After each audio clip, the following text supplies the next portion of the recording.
2025년 10월 1일 수요일 로마서 12장 1절에서부터 8절 말씀 변화와 성숙이란 제목으로 하나님 말씀 전하겠습니다. 1절과 2절입니다. 그러므로 형제들아 내가 하나님의 모든 자비하심으로 너희를 권하노니 너희 몸을 하나님이 기뻐하시는 거룩한 산 제물로 드리라. 이는 너희가 드릴 영적 예배니라. 너희는 이 세대를 본받지 말고 오직 마음을 새롭게 함으로 변화를 받아 하나님의 선하시고 기뻐하시고 온전하신 뜻이 무엇인지 분별하도록 하라. 신앙생활을 오래 하면서도 우리는 변화되지 못한 삶을 살아갈 때가 참 많습니다. 이 땅에 크리스찬이 800만이 넘는다고 말하지만은 그 800만 명이 정말로 변화되었다면 아마 이 나라는 강력한 성령의 역사가 나타났을 겁니다. 그런데 오히려 여기저기에 참 안타까운 소식들, 탄식 소리가 더 많이 들려오는 것이 오늘의 현실이다. 참 사도 바울이 너희는 이 세대를 본받지 말고 오직 마음을 새롭게 함으로 변화를 받아라. 변화를 받기 위해 필요한 조건들이 뭘까? 첫째로는 변화되기 위하여서는 아는 것과 삶이 따로면 안 된다는 거죠.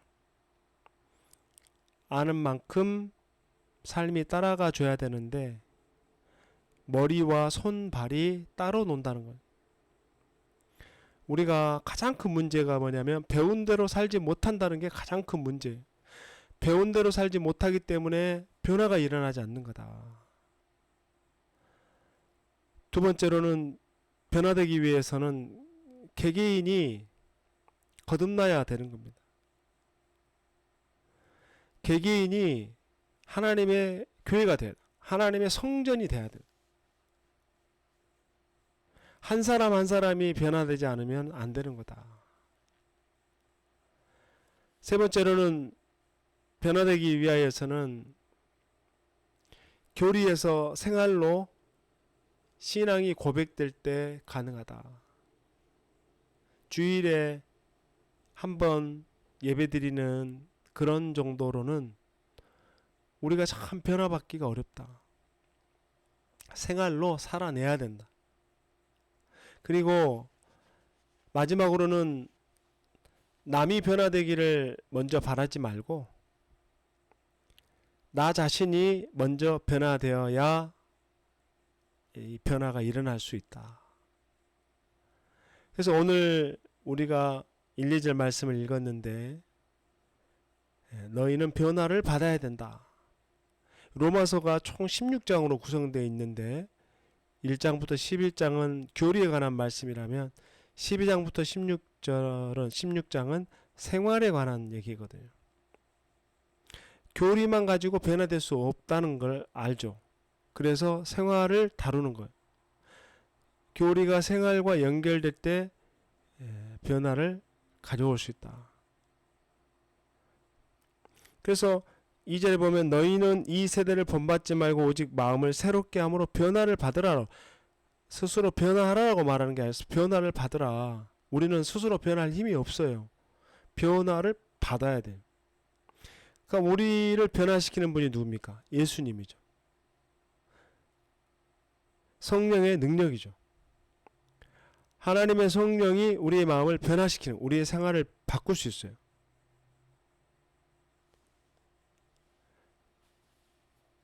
그래서 사도 바울은 고린도 전서에서 누구든지 그리스도 안에 있으면 새로운 피조물이다 라고 말했습니다.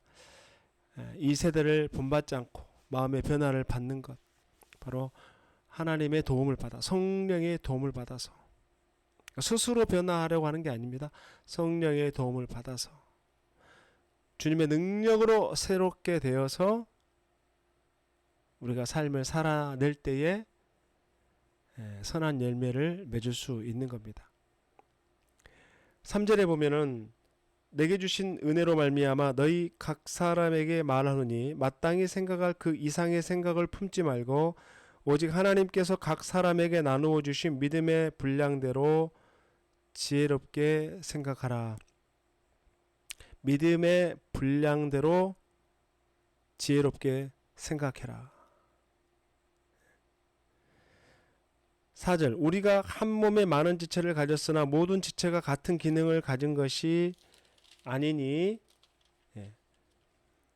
한 몸에 많은 지체를 가졌지만 모든 지체가 같은 기능을 가진 것이 아니다. 각각의 기능을 가져 있다. 교회는 맞습니다. 각각의 지체가 각각의 다른 은사들을 가지고 한 몸을 이루어서 교회를 섬기는 거죠. 그래서 5절에 보면 이와 같이 우리 많은 사람이 그리스도 안에서 한 몸이 되어 서로 지체가 되느니라. 서로 지체가 된다. 한 몸으로 서로 지체가 된다. 다른 사람을 함부로 욕하지 말고 헐뜯지 말아야 되죠. 비난하고 비방을 하지 말아야 된다. 우리가 변화되는 삶에 대한 중요한 삶의 원리들이죠. 6절에 보면 우리에게 주신 은혜대로 받은 은사가 각각 다르니 예언이면 믿음의 분수대로. 7절 섬기는 일이면 섬기는 일로 혹 가르치는 자면 가르치는 일로.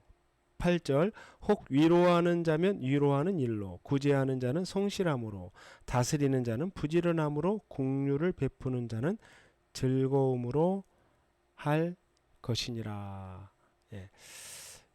혼자서 모든 일을 다 할 수는 없어요. 욕심입니다.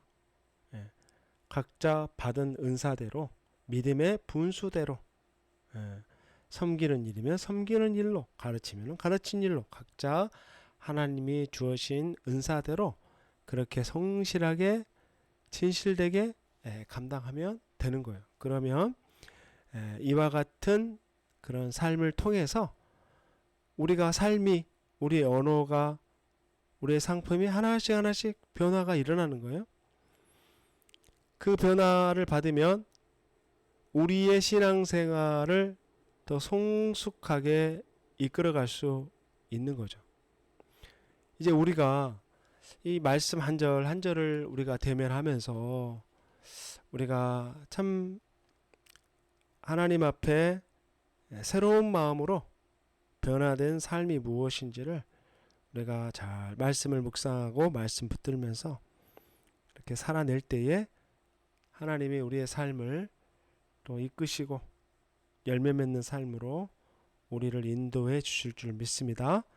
이런 복된 삶을 살아가는 저와 여러분 될 수 있기를 주님의 이름으로 축원합니다. 아멘. 하나님 아버지 고맙고 감사합니다. 오늘 우리에게 주신 하나님의 뜻을 분별하는 새로운 삶에 대해서 간략하게 말씀을 들었습니다.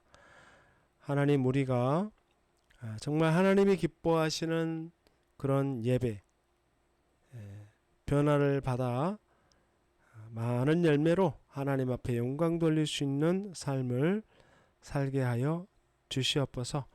아버지 하나님 우리가 늘 믿음의 분량대로 생각하고 공동체 의식을 가지며 각자 하나님이 주신 은사대로 봉사하고 또 하나님 겸손히 섬기고 성실함으로 진실함으로 주의 몸된 교회를 잘 세워갈 수 있도록 우리를 인도하여 주시옵소서. 좋으신 예수님의 이름으로 간절히 기도하옵나이다. 아멘.